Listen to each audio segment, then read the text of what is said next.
Today's guest is a real pleasure for me to have because Joni, Laiho, and I become friends through a biohacking WhatsApp group organized by Vitals.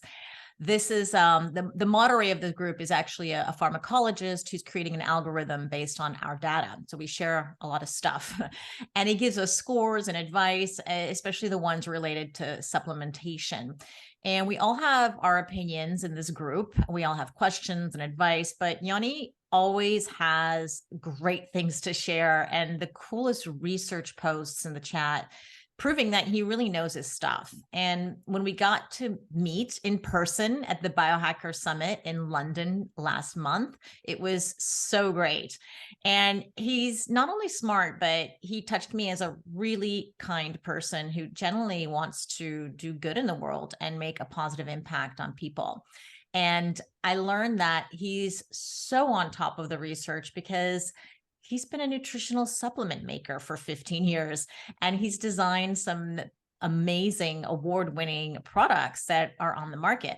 And because of his own history of gut health, he's especially interested in supplements that enhance gut health. Now, he is the founder and CEO of Thera Nordic, and this is a company that is solely dedicated to gut health. So now, without further ado, let's meet Joni, coming all the way from Finland. Welcome. Well, thank you. It was a nice introduction. Thank you very much. Yeah, no, it's really great to actually meet my guests in person.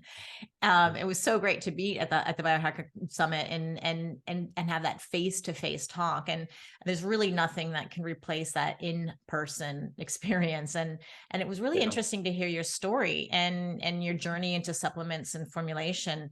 Why don't you start with sharing what brought you to this world and why the interest in gut health? Yeah, it's a personal story, like a family story.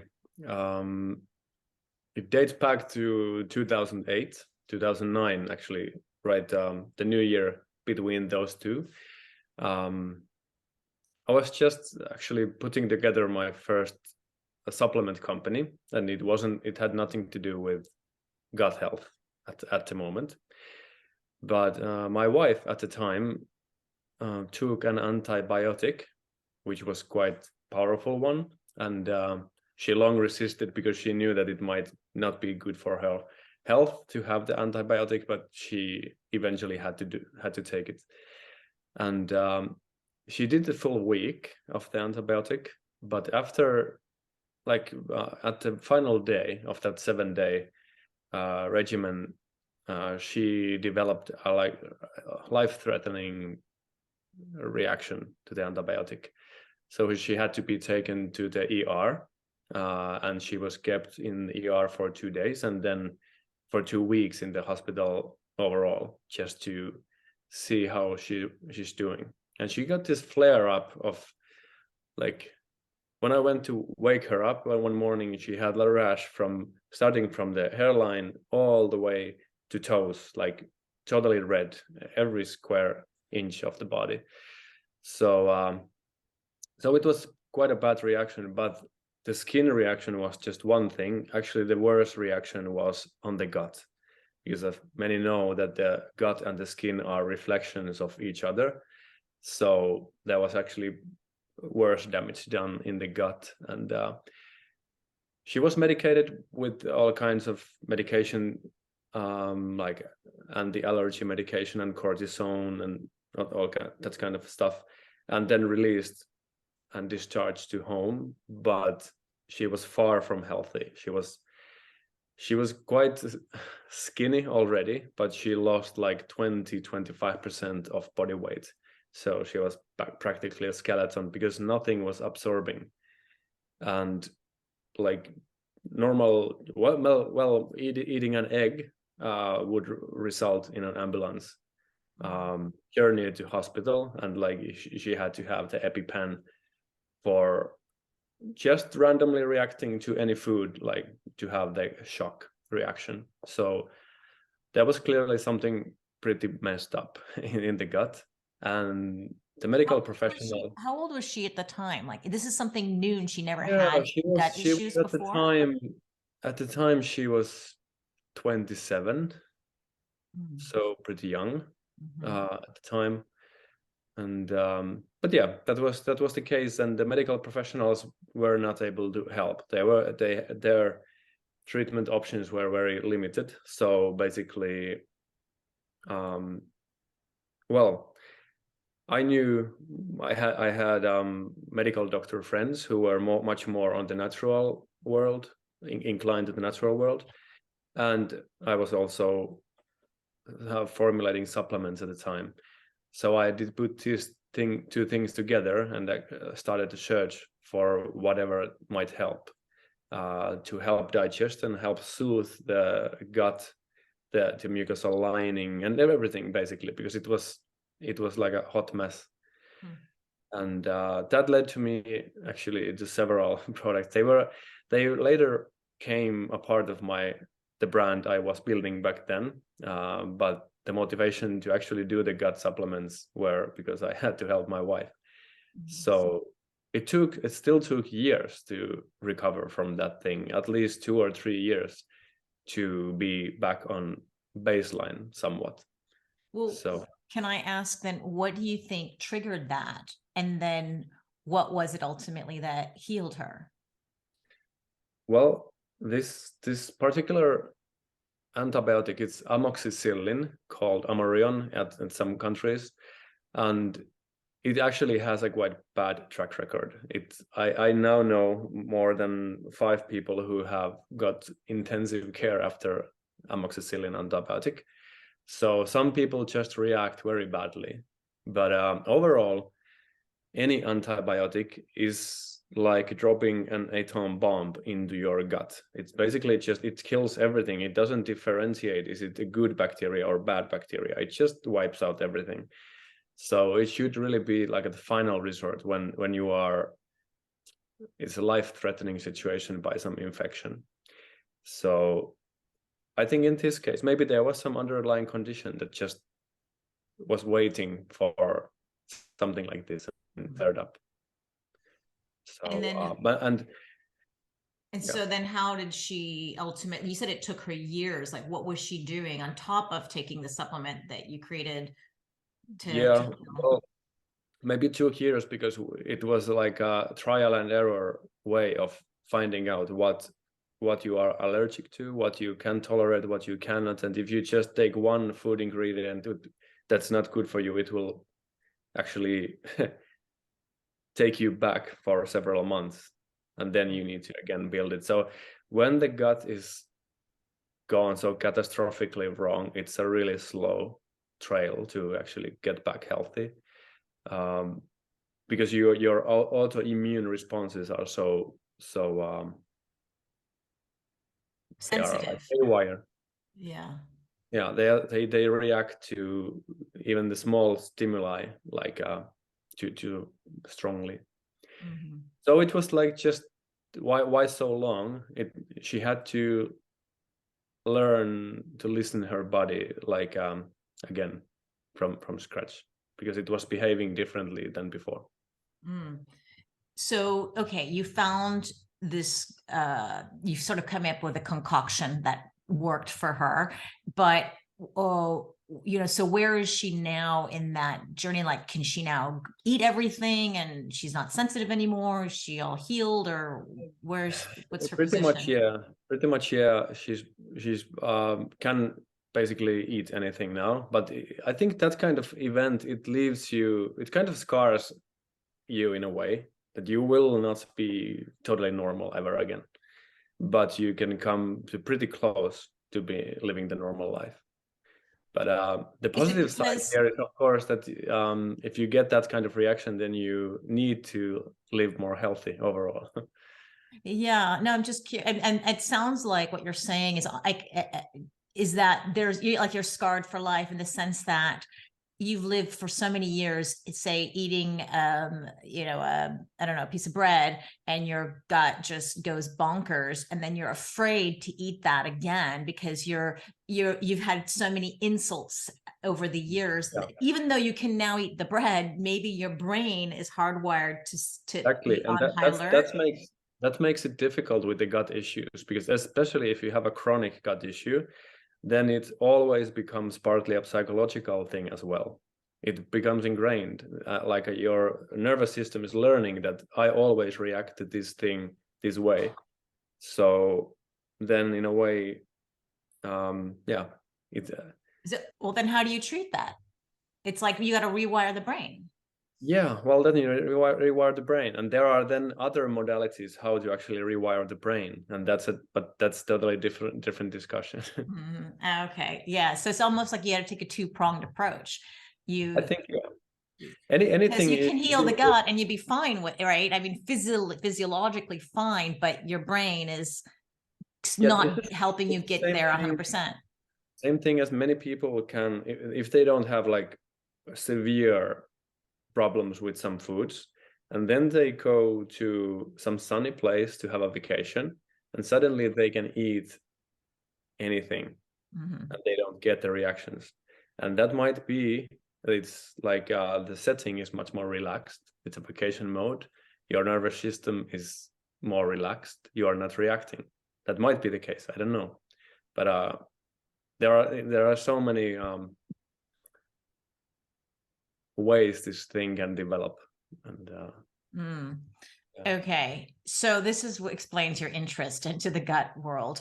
And so in your experience, and because you made so many formulas, are you finding that women have more gut issues than men? Yes, clearly. Like out of my customers on gut products, it's 20% men, 80% women. Clearly. But is it because women take better care of their health? That's also or is true. It... That's also true. Yeah, actually, that good point. Because men are just like, okay, I just need to deal with it, and they might not be so tuned into their body, so they don't even notice if they have like reflux.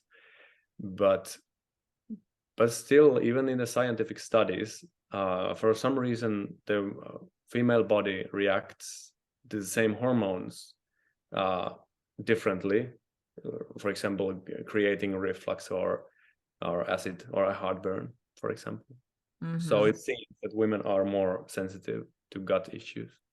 Interesting. And I wonder why. Is it psychological or physiological or hormonal? Do you have any research showing anything?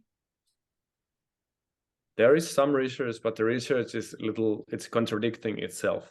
So some research suggests that let's say reflux or the acid reflux that you have heartburn, it's because of the muscle you have here below that connects your esophagus and your stomach. They called lower esophageal sphincter. It actually it loses its kind of tightness due to some hormones, but the same hormones cause more softening for women, but the same amount of that hormone for men. So for some reason, just the female body just reacts more. But also we know that stress is one of the main things for gut issues. And I think women as more emotional generally than men. It can just be that alone, because men are more like flatline emotionally. Or they're suppressing it. We don't know. Or they're suppressing. Yeah, they're even not maybe don't know how they feel. Yeah. So. I don't know. We don't know, but that's interesting. It's an interesting point you make about the muscles, because as we age, our muscles weaken. And when you talk about hormones, actually, it's estrogen. When we lose our estrogen, our hormones, our muscles also are affected. And it's not just our muscle mass and our thighs and our arms and stuff, but it's our heart and it could be this sphincter that you're talking about. So, yeah. And that's where, as I understand, when that sphincter gets weak, that's when we can have gut issues like heartburn. And and this is actually really an interesting point that women who are listening here, who are older women, need to be aware of, and any doctor or anyone in the medical profession, is that women have different, can have different symptoms to a heart attack than men. And some things cross over, but some women, as I understand, will go into a hospital and, or even themselves go, oh, it's just a bit of heartburn. You know, I'm having heartburn. Or they'll go into a hospital saying, I'm having some chest pain, but, you know, it feels like heartburn. Then they'll get sent home because they say, oh, you're just having heartburn, when they're actually having a heart attack. And so I think there's a lot of, talk right now trying to bring awareness to the medical community that women have different reactions to that. So I'm wondering now, like, are you aware of this, and do you know when a woman will know the difference? Am I actually having a heart attack, or am I actually having heartburn? Well, I would always, if thinking that I might have a heart attack, I would still go to the hospital anyway. Even risking that it was just a heartburn, of course. But this is actually a real difficult one to answer. That what is this? How the symptoms differ? But usually, you should have. It's when the heart attack, it's not usually only like burning sensation. It is like the pressing. Something is pressing like you from the sides, and also you can feel it usually on your left For men, extremity. yes, for men. But sometimes women are not necessarily having those symptoms, but they're having other symptoms. That's why it can be confusing, not only for the doctor, but for the woman herself. And so, yeah, that's where, you know, I think, okay, so let's talk a little bit about heartburn. What does that feel like? Like, where does this come? Why are people getting it? Where does it come from? And what does it actually feel like? What's happening physiologically in the body? Yeah, well, that's quite easy. The reason is this sphincter we were talking about. So this little muscle at the end of the esophagus. And when we are very young, you can basically drink or eat upside down anything. It won't come back up because your muscles are working so well.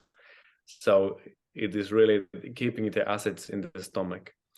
But as we get older, or some other reason, this sphincter, this muscle, can lose some of its grip in a way.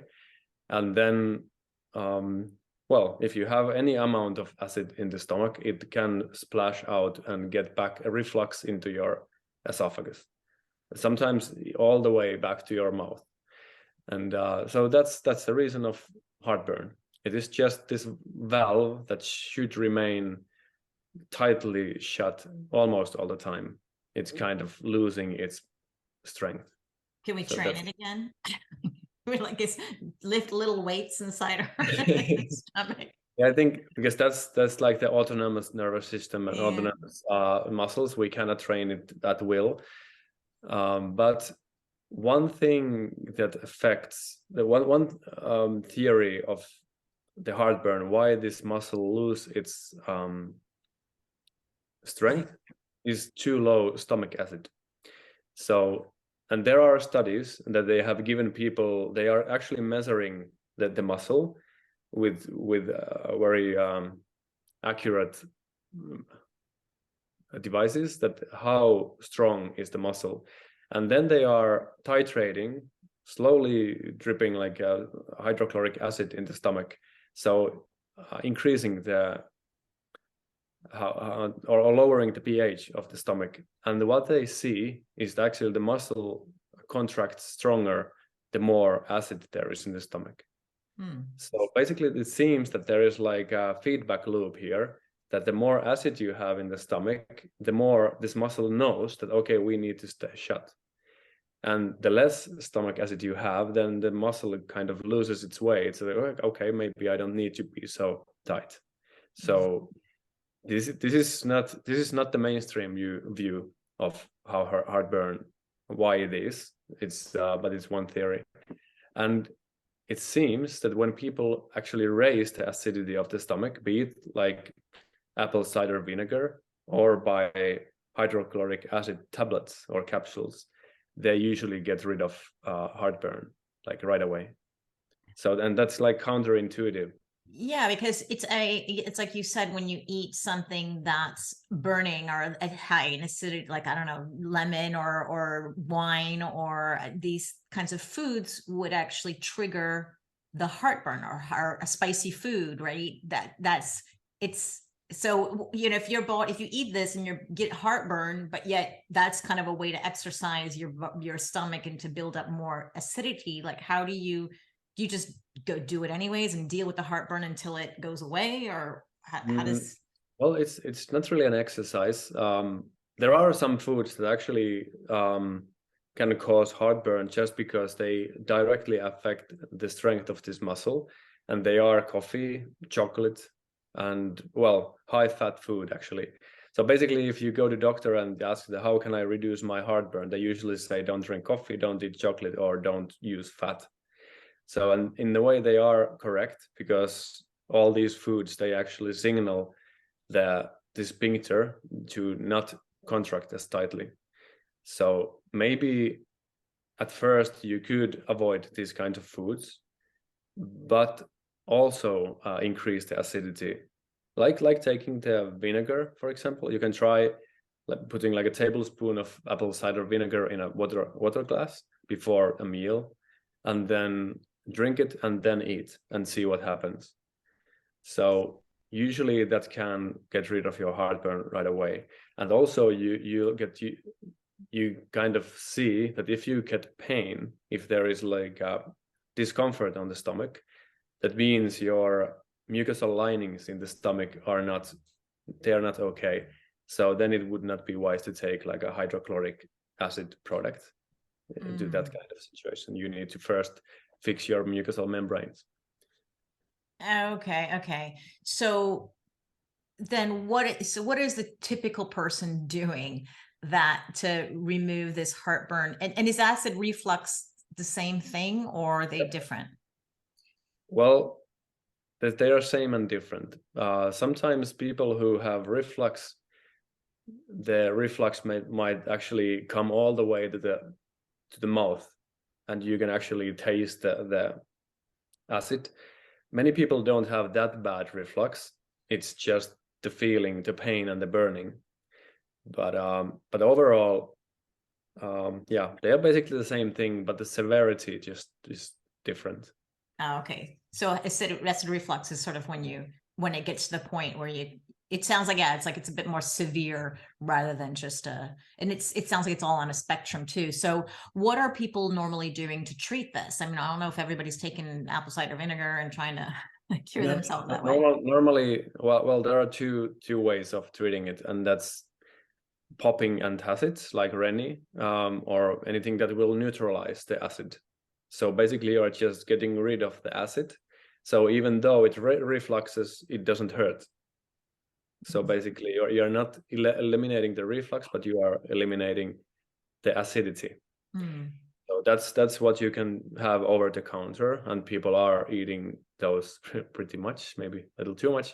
And the other one is the PPI medication, which is the proton pump inhibitors that are prescription medication. And they are a different breed. They actually inhibit the cells of your stomach from producing hydrochloric acid. So you are actively stopping your stomach from producing the acid. So your acidity gets lower. And sometimes people do both. So they are effectively getting rid of all their acid. So yeah, no, so this is exactly the opposite of what you just explained to me, that if your esophagus is weak because your acid levels are low in your stomach, you're just exacerbating the problem. Is that I mean, how big of a problem is that? And are there other issues with taking this type of medication? Well, I think any medication almost can be a good thing short term. It's like we have this wonderful drug industry, so to speak, for short term thing. If we have something badly wrong in our body, and we can take like a painkiller or something, fine for the short term. But if it's a long-term solution, then it starts actually causing you more trouble.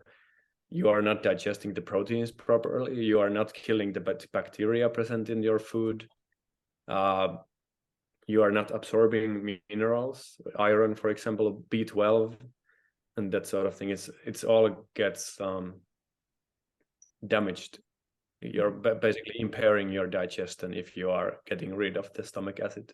It's there for a reason. Mm. So what's happening to the person? I mean, we're talking about older adults here, older women in particular who are listening to this podcast. If they've been taking this for 10 years or 20, I don't know how long people are taking these things. Is there, what kind of damage is done by Usually that 20. time? Well, some people have more resiliency to live with these kind of medications, but overall, for example, the PPI medication, they can actually do permanent damage on the stomach. So even if you stop using PPI, there is like, it's in a way scarred this stomach wall that it will not regain its property of producing the stomach acid. So that's like an atrophy in the stomach, and that's possible. And then you might need to actually supplement with hydrochloric acid supplements. Other than that, it can mostly be like deficiencies in some minerals. Maybe your hemoglobin might be low, or ferritins, or the iron metabolism isn't working properly, and the B12 metabolism isn't working properly.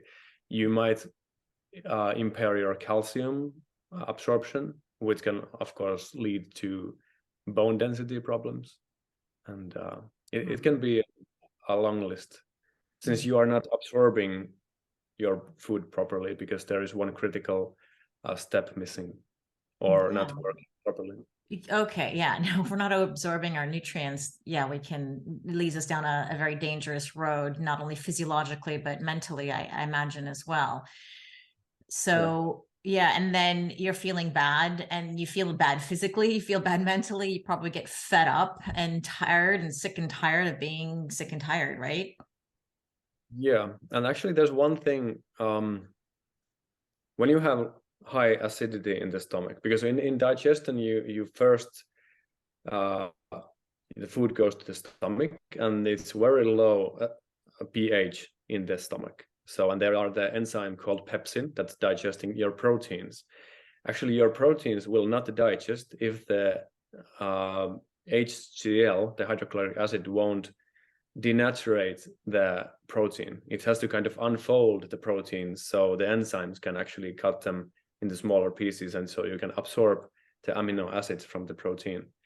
So that's actually one thing. Your protein absorption will be less if you don't have enough acid. But then when actually it passes forward from stomach to the small intestine, that's the point where you actually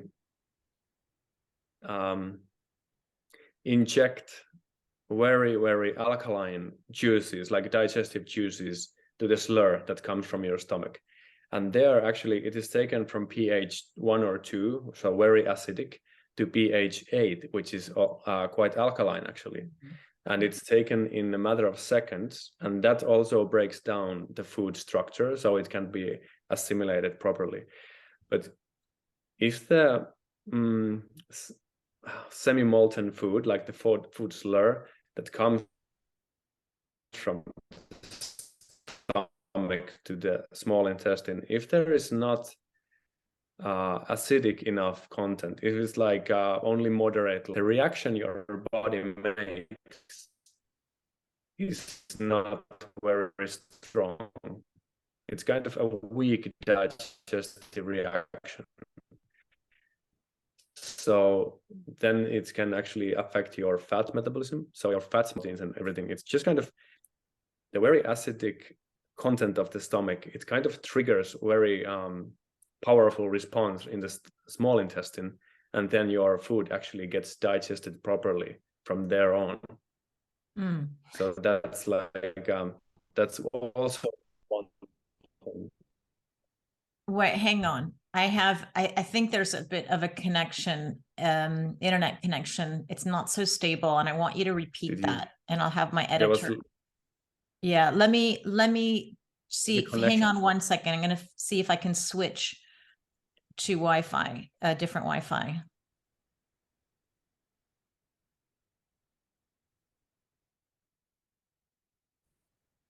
Okay, let's see if that's any better. Can you repeat that last couple minute or of dialogue, because you were just getting cut out. Okay. All right, I will. Yeah, so I was talking about why the acidity is important. So I can just rephrase what I said. Yes. So one reason why it's important that your acidity in the stomach is low, like the pH is low. So basically acidity is high. So you have very acidic stomach contents, is that's the reason your proteins can actually be digested. So your proteins, they are unfolded and the enzymes can get to them and cut them in small pieces, some peptides and amino acids. But if you don't have the acid, your proteins are not digested properly. And the second thing here is that once your very acidic, low pH food slur goes from stomach to your small intestine, your body injects this food slur with the digestive juices that are very, very alkaline. So the pH gets suddenly in few seconds from about 2 to about 8, which is alkaline. So this rapid change in pH actually digests the food a bit as well. So it's a big change in the acidity or in the pH that it kind of lets the food be digested better. But it also has to do with the fat ingestion and fat metabolism. So if you don't have properly acidic stomach contents, and then that kind of content gets transferred in the small intestine, the response your body makes is also weak. So you are basically, it's the acidity of the stomach, it sets the tone and sets the strength of the whole digestive pathway, whatever comes from after the stomach. So that's one important reason why the stomach acid has to be very acidic, very low pH. Wow. Okay. Yeah. So the people who are taking medication, antacids and PPIs, are they living with a low pH gut? You mean if they are taking like PPIs and Yeah, those people, I'm just saying about those people have been on years on antacids and PPIs. And so are they just kind of literally living with a very low acidity in their stomach? And that's just how they're getting on with their day. Yeah, they're just getting, and their body is trying to cope with it. Of course, our body is a machine that can almost survive in any kind of conditions. So you just get used to it. Wow. Crazy. So, okay, then, but so like you explained, there's a very negative side effects to taking these. So we would want to get off of them. Are people using these as well for leaky gut? And maybe you can explain what leaky gut is as well. Yeah. Well, leaky gut, that gets thrown around pretty much actually. And but it's a real thing. So leaky gut means that, let's say, these fingers here, they represent how our gut surface actually looks like. There are like these finger kinds of projections coming out from the surface of the gut, and they are the ones that absorb all the nutrients we have. So what happens with the leaky gut, because in here between these fingers there is proteins we call tight junctions, and the point here is that the tight junctions prevent any kind of undigested food to getting down to the bloodstream, because right here we have blood vessels, and the blood vessels for the absorbed nutrients to be taken to the body. So leaky gut means that the tight junctions here, they are not tight anymore. So basically you get, if you have like this kind of a space in stuff. between, Yeah, it's too big. there's stuff going through, and undigested proteins, for example, they can get into the bloodstream as they are, and our immune system thinks that any kind of undigested protein might be actually a part of some bacteria. So what our immune system does, it mobilizes an attack, because there might be an infection. We might have actually bacteria in our blood. So our immune system doesn't take chances. So it just mobilizes an attack. So it can be an systemic inflammation. It's not a big deal usually if it happens now and then. Actually, to some sort of leaky gut is the natural response. Even if you go and do heavy training, your gut will leak a little. That's kind of somehow a natural response as well. But one other big thing that causes leaky gut is food allergies. That's actually the main thing. If you are sensitive to anything, it will trigger a leaky gut. So when that happens all day, every day, because you are sensitive to something, then you have systemic inflammation all the time. So your body is fighting something it doesn't understand. So that's why leaky gut is actually well, and the other side of leaky gut is actually that many have heard that the other brain is in the gut. So we have like two brains, and the other place we have tight junctions is our brain. We have the blood-brain barrier in the brain, and there are exactly the same kind of tight junctions there. And what happens when certain proteins get absorbed to bloodstream through the leaky gut, it will actually trigger leak in our blood-brain barrier as well. So stuff that's not supposed to get in the brain cells will get there, and they can promote inflammation there. That's one reason for the brain fog that's associated with gut problems. Oh my goodness. Yeah, leaky gut or an inflamed gut is also an inflamed brain. And so what are the other consequences of having a leaky brain, for example? Brain fog is one, and anything else?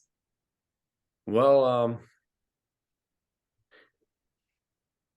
I have nothing really to say, like offer any list of possible symptoms, but they are just, the brain is very delicate organ, and you shouldn't let stuff there doesn't belong there. So I think it just can do all kinds of degenerative effects on the brain. Yeah, I was wondering if it puts us more at risk of dementia or Alzheimer's or any other neurological diseases. Well, I think Alzheimer's actually, my view, as I have understood it, is some people say it's a type 3 diabetes. So it's actually the thing with, if you don't look after your blood sugars, then that you are at high risk for Alzheimer's. So basically, it has to do with the nutrient status in the brain. But yeah, that's interesting. Yeah, no, it isn't. That's a blood sugar issue. Yeah, and I was really shocked to learn in my gerontology studies that 80%, it was a very high number, of people with Alzheimer's also have diabetes. Yeah. And that's a pretty impressive number. So that's why, yeah, we say it's type 3 diabetes, because there's some connection, and I don't think everybody's solved it yet, but there's an association. So we need to be really, really aware of our blood sugar levels, and because you can have no leaky gut and no, everything's fine and no heartburn, but yet you have insulin issues and high blood sugar or irregular blood sugar levels. So I think it's really important. That's again, it's stuff we put in our mouths. Everything put in our mouth eventually gets to your brain in a good way or a bad way, right? Yeah, like the stuff we put in our mouths, and maybe not exercising, because if you do both, then it's good. Like be careful with what you eat and exercise, then you probably are not, even, when you talk about stress as well, the stress that levels, if we have a high stress life, our blood sugar goes up. even with Yeah. a perfect diet. Everything's great. Or you're fasting and you can, if you wear the blood glucose monitor, you'll see, I swear I ate nothing. And then I got in a bad argument with somebody and then just boom, have this incredible blood sugar response. And so, that's why, again, there's that brain gut axis, and it doesn't just affect from the gut going to the brain, but the brain and vice versa to the gut. And there's just so much to be learned here. Okay. So the leaky gut, what are people doing for leaky gut? And are there any major mistakes that people are making with that?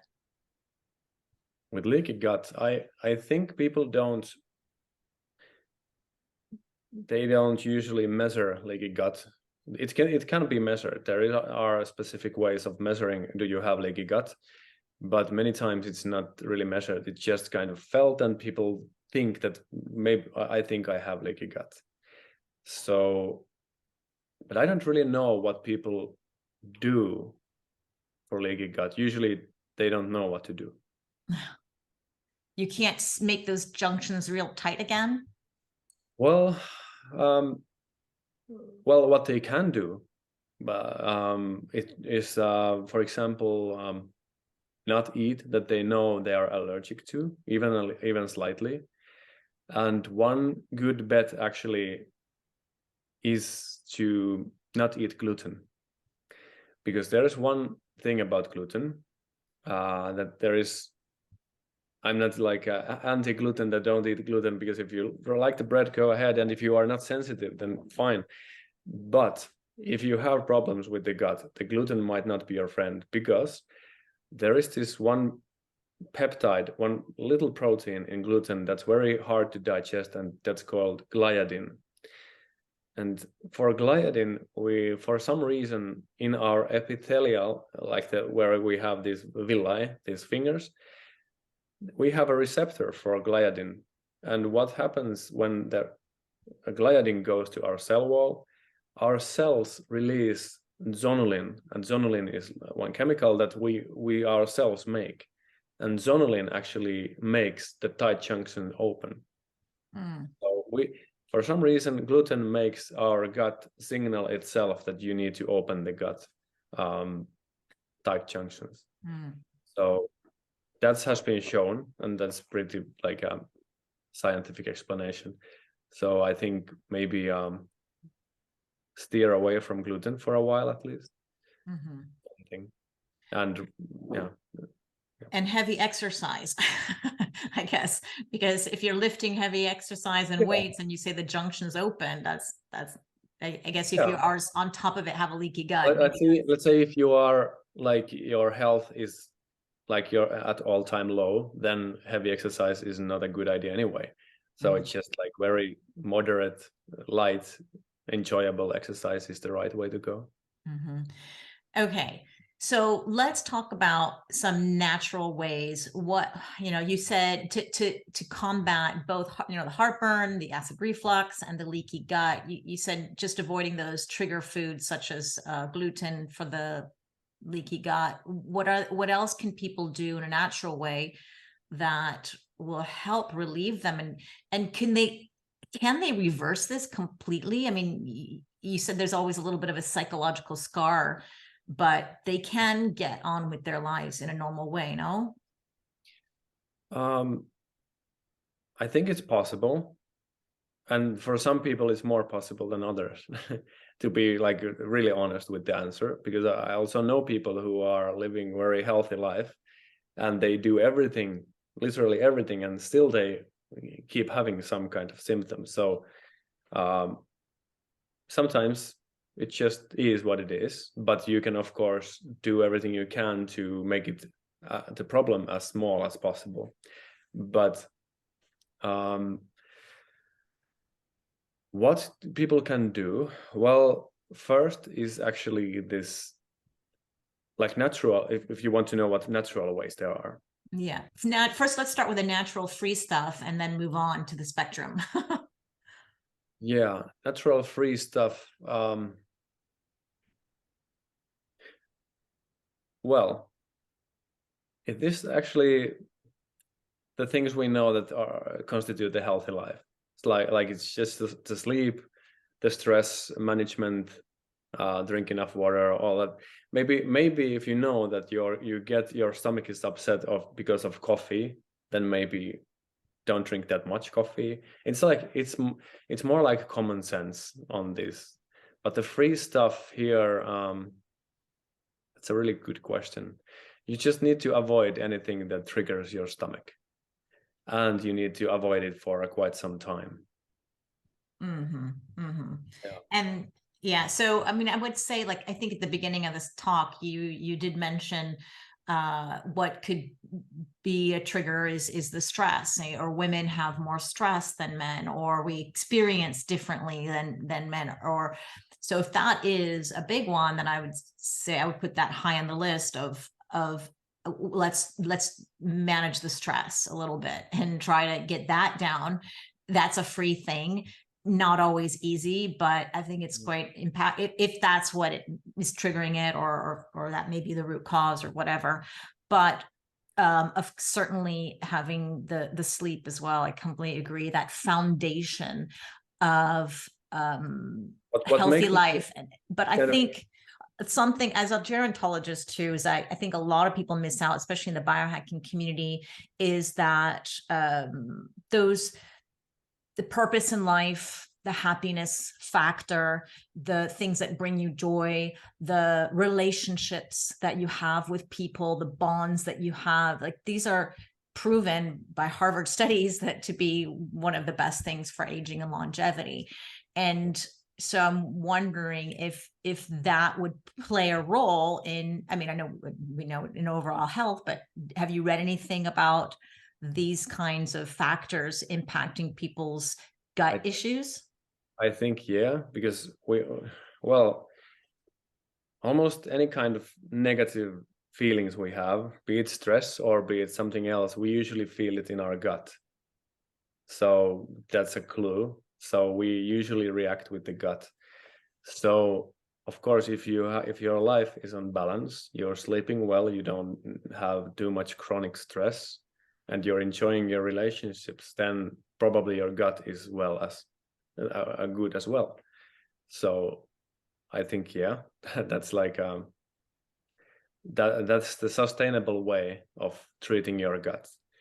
And yeah. Okay, so if anybody's followed me, they've known that I have this pyramid, this biohacking pyramid, and the biohacking pyramid is always that the base is other things that we just talked about: the sleep, the nutrition, the exercise, stress management, your purpose in life. Knowing who you are is huge.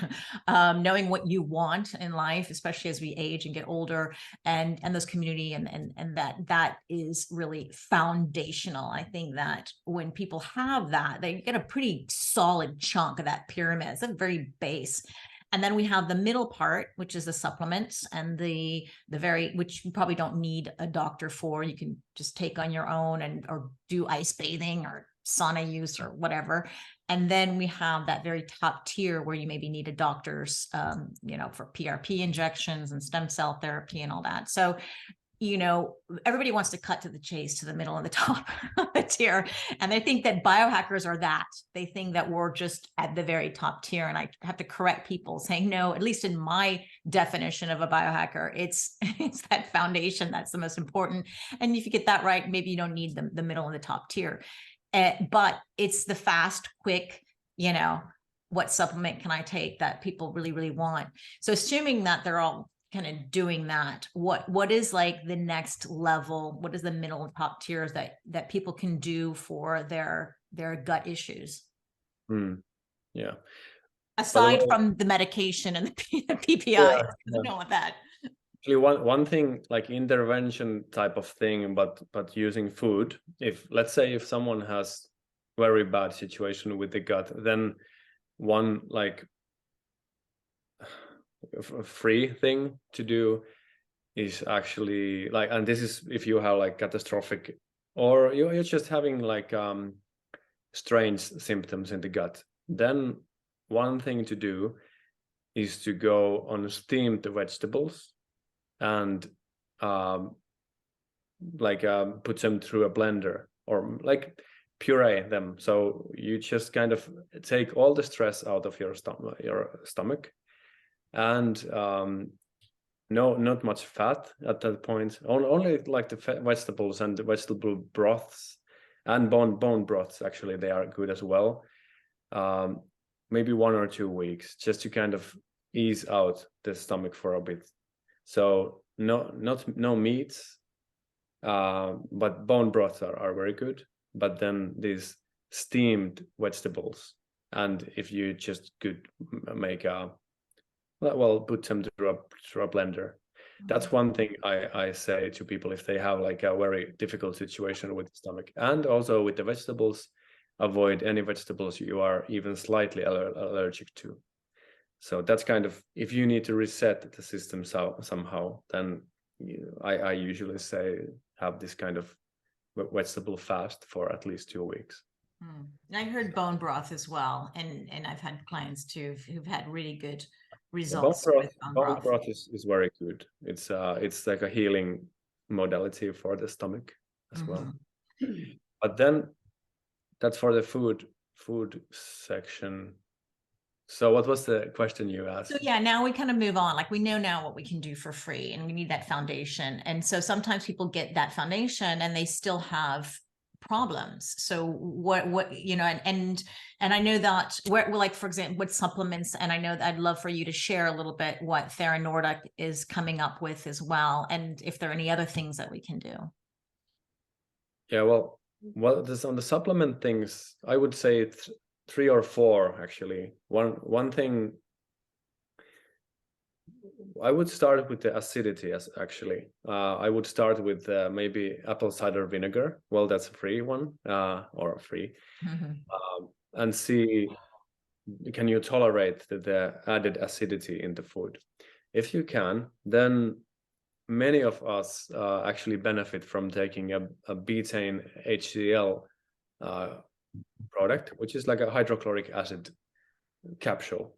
And I know it sounds weird to ingest hydrochloric acid, but it's not that strong. Your stomach juices are far stronger anyway, but it will just give it a slight notch to produce more HCl on its own.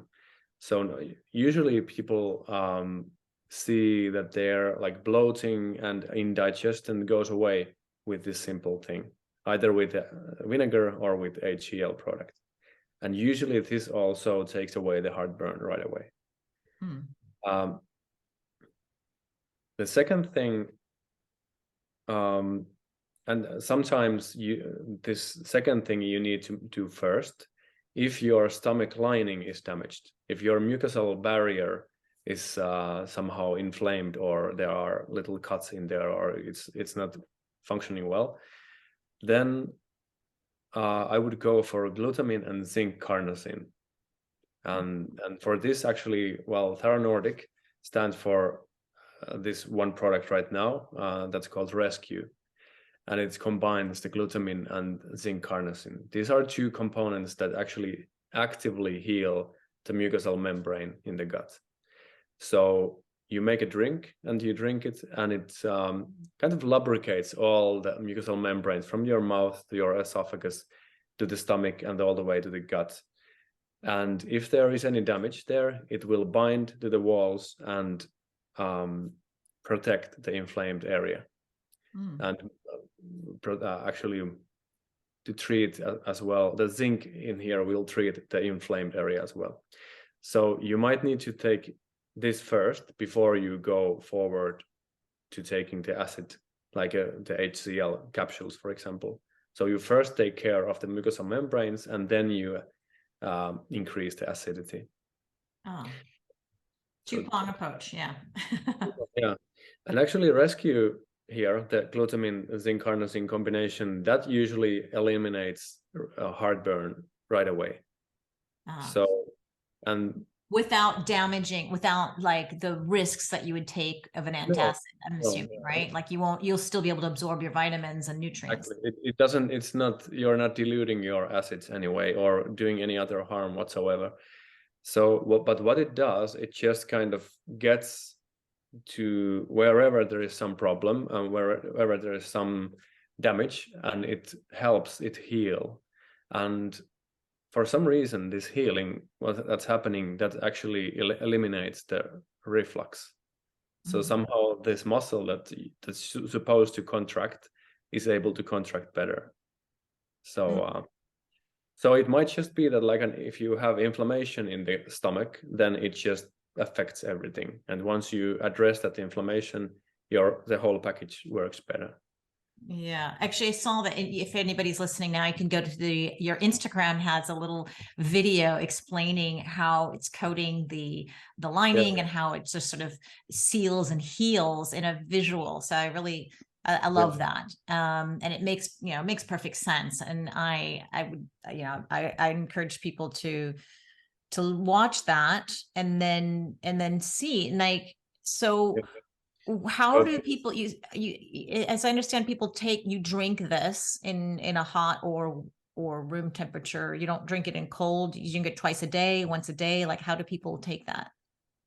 Yeah, you can mix the powder with any drink, but usually warm or hot drink, because it dissolves in hot much faster than in room temperature or cold. So, and then you just wait that the liquid clears up. So then it's like fully solubilized in that liquid, and then you drink it, and then it will heal everything on its way, be it in your gums or throat or esophagus. So, and you take it twice a day. Many times our customers, they end up using it once a day because that's enough.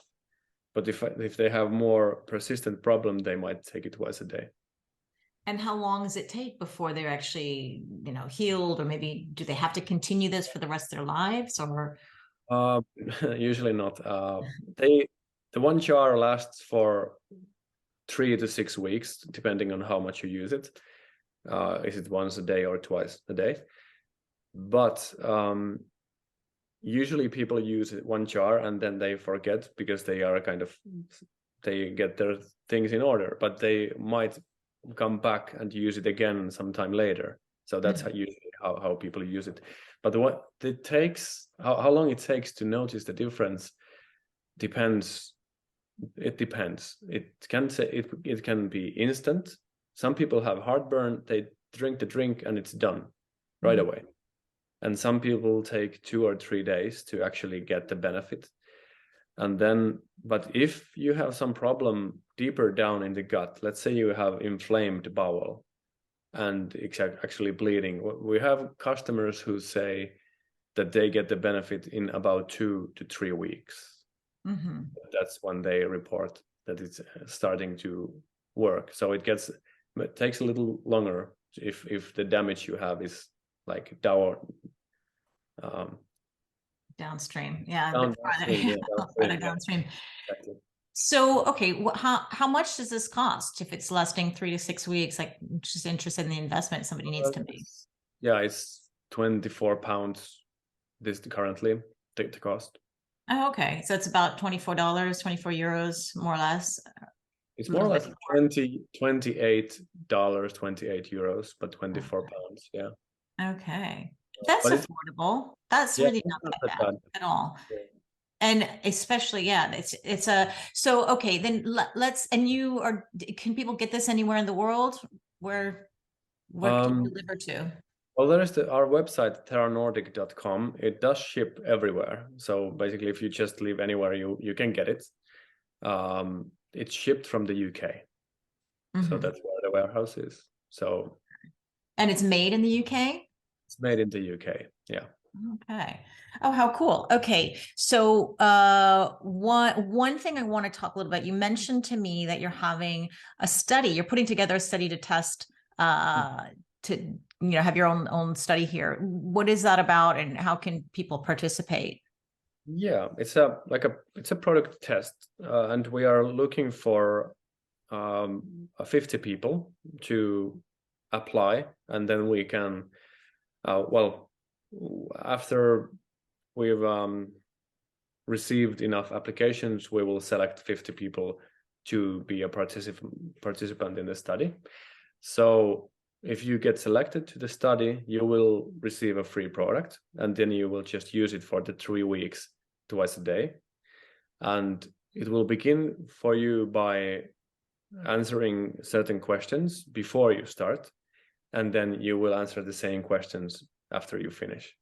So we just get this kind of information and how it went. So if you have any of these symptoms, let's say heartburn, reflux, acid reflux, or IBS or IBD, let's say if you have Crohn's disease or ulcerative colitis, for example, or anything with the stomach, you can apply. Okay, and when does the study start? Well, it starts when we have enough. We haven't yet started recruiting the applicants. So you heard it here first. Yeah, you're hearing it first now. So it probably will start within 2 weeks time. Okay. So, and what are the requirements? I mean, people have to have digestive issues. They have to agree to use the product. Hopefully they do. I don't know how you monitor that. Anything else? Nothing else. Yeah, just need to agree that they are using the product for three weeks and give answer the questionnaire. Answer the questions. And is it for anyone around the world, or are you limiting it to people? It's right now for people in Europe. Okay. So you need to be in EU. In the or, EU. or EU or UK.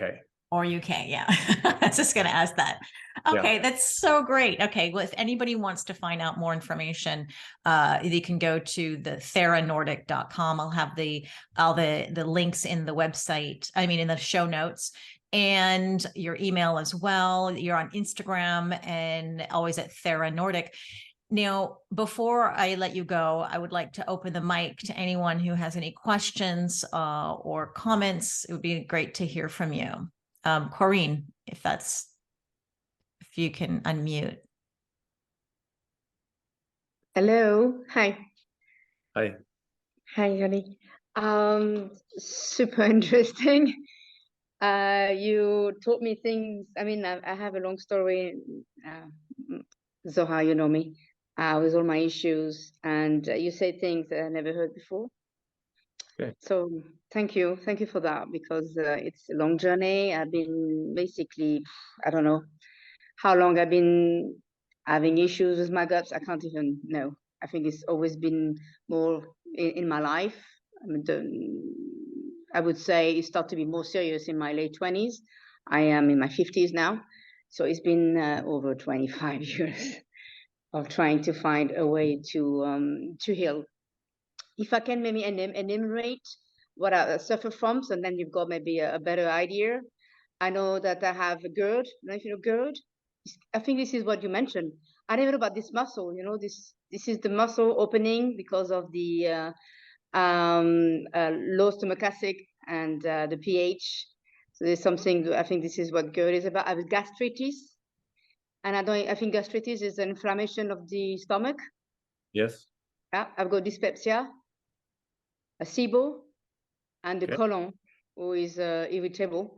So all this, trying to heal one, and the other refuses. I'm always in it doesn't work together. I don't know how to address if it's maybe my liver is going on with the bile. It's been such a search and such a lost world for me, and trying to find maybe the way to address directly the problem, because I try in every direction. I go to one doctor, he address that direction. I go to another one, and he's going to, and then at the end of the day, my cupboard is full of supplement that I can hardly take. I spent a lot of money on this. Yeah. And when you were saying about with the food and test, what food, basically with me, I'm always, it's not, I'm not going to say it's painful always, but I'm always very uncomfortable. I never know what food is when food isn't, because this is constant. It's been part of my life to have this with me. So how can you,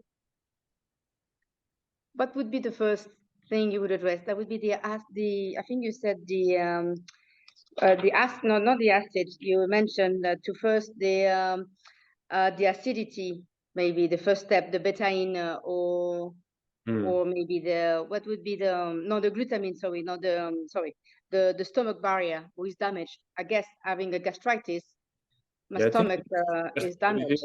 Since you have the gastritis, it wouldn't be a good idea to increase the acidity in the stomach, because it might be very painful and might irritate the stomach lining more. So I think I would start with, in this case, by healing the mucous membrane, and this in this instance it would be the rescue. So the zinc guanosine glutamine combination, and continue with that for a while, and then slowly go with the like increasing the acid. But if I may ask, have you tried digestive enzymes? Yeah, I go to doctors who gives me a digestive enzyme. I've been having digestive enzymes. Yes, I take it. I take all this. Yeah. Everything I take, nothing I see. I don't see improvement. It's just always with me. Well, the enzymes is one thing that usually helps a lot of people, but enzymes cannot do anything if the acidity problem is there. So you need first to have the acidity proper, and then the enzymes can do their work. So, but I think if you have the gastritis, that means that there is an inflammation ongoing in the stomach. It's been years that I'm having again for my nine, maybe 10 years. Okay. So it's like a chronic gastritis. Yeah, I have chronic. Oh yeah, for years, and I don't know how to. I haven't found anybody who can help me, basically, because there's always say, "Oh my God, they start with me, and then after a while they see." But I react to everything, and I lost also faith. First of all, it's not easy, and they basically over time it fades away, and I'm again on my own, having to try to eat what I can, or just resist everything and survive, I would say. It's been a long journey. It's always like this. I hear you. Yeah. Where are you based? Are you in Europe? I'm in Spain. Oh, perfect. So we can send you some rescue. Yeah, because every time it's something from the US, I'm like, oh, okay, yes, here we come. It's not easy. But if it's come the Europe, that could be. I have a question, actually. I'd be willing. I don't know if you coach, if you mentor, if you help. I'd be willing to do it.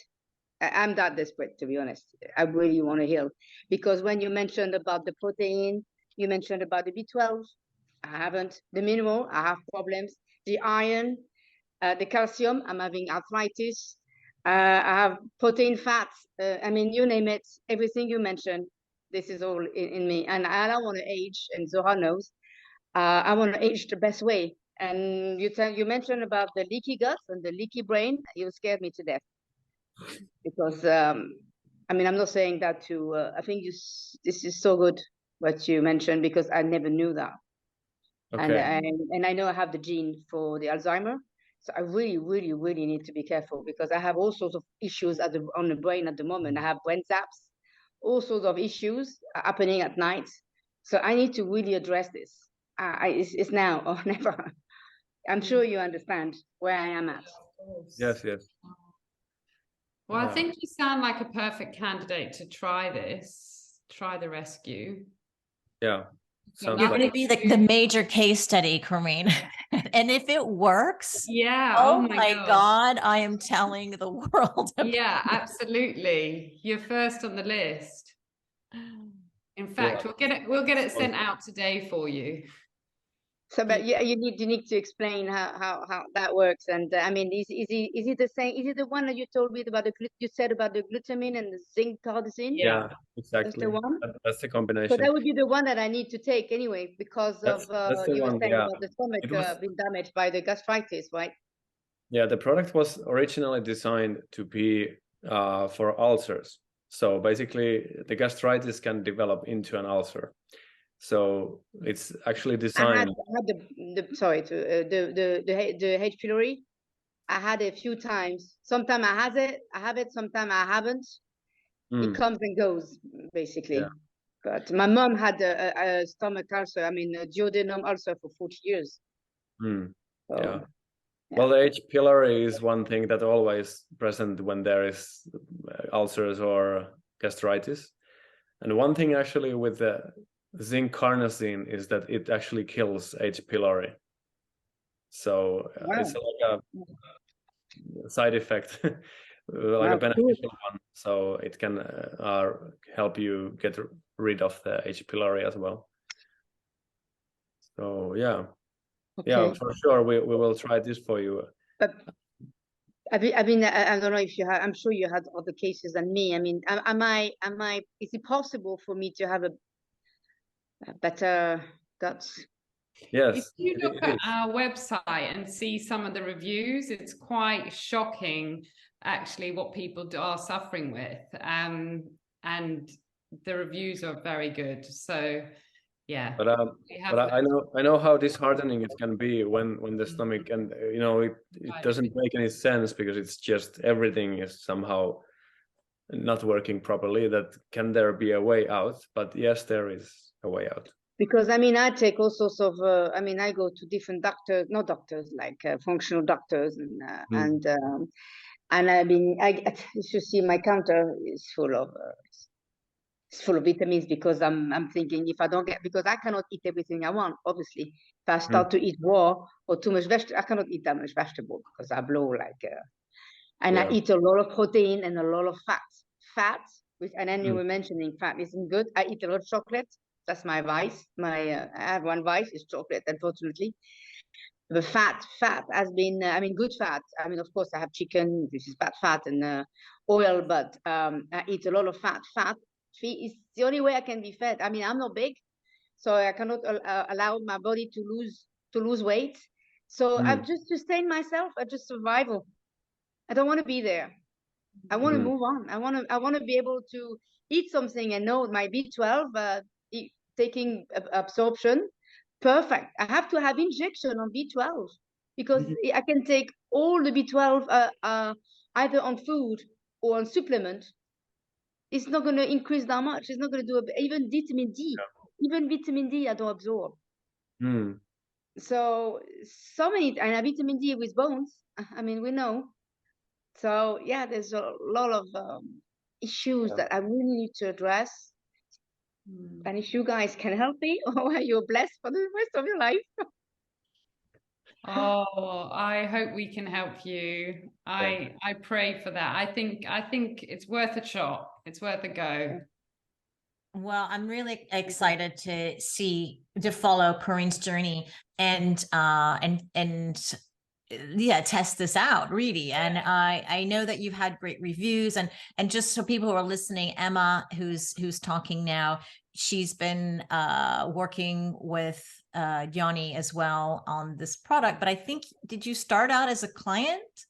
Yeah, Joni was my friend, and I know that he has very high standards with his supplements. So I thought, I had just had cellulitis from a operation that I had, and I was taking probiotics, and my stomach was 9 months pregnant, and digestive enzymes, nothing worked. So I stripped all that back, took the rescue, and I'd say it's only been recently that I've been able to take the probiotics again. But now I don't have breaks from rescue. I take it all the time, and I'm good. So that's why rescue's now in the UK, because I'm a firm believer in not only Joni, but the product. So that's why it's made here, and we just want to fix the world's gut health. So I feel very passionate about it. Everybody. It's interesting. What I learned on this podcast is the exercise thing. I didn't know that, because I go to a CrossFit gym with all these guys. I'm the only girl who trains with them, but they're always in the toilet. Their guts are absolutely terrible. And but you know, if I said to them, like, have steamed vegetables and some bone broth, not your T-bone steak, they'd whack the kettlebells over my head. Do you know what I mean? They're not going to. So that's why they just need to. For people like that, you've just got to go straight into the rescue, I think. Yeah. They're not going to do the other protocols. Yeah. Anyway, that's true. Yeah. And yeah, but actually, the exercise thing here is many people know that people who do very high intensity exercise, they can get sick afterwards. So it's casually your immune system gets like bombarded, and the leaky gut is one of them. Yeah. Well, too much of anything, I guess, is not a good thing, right? Even water and oxygen in inappropriate doses can kill you. So before any last questions or comments before I let Joni go?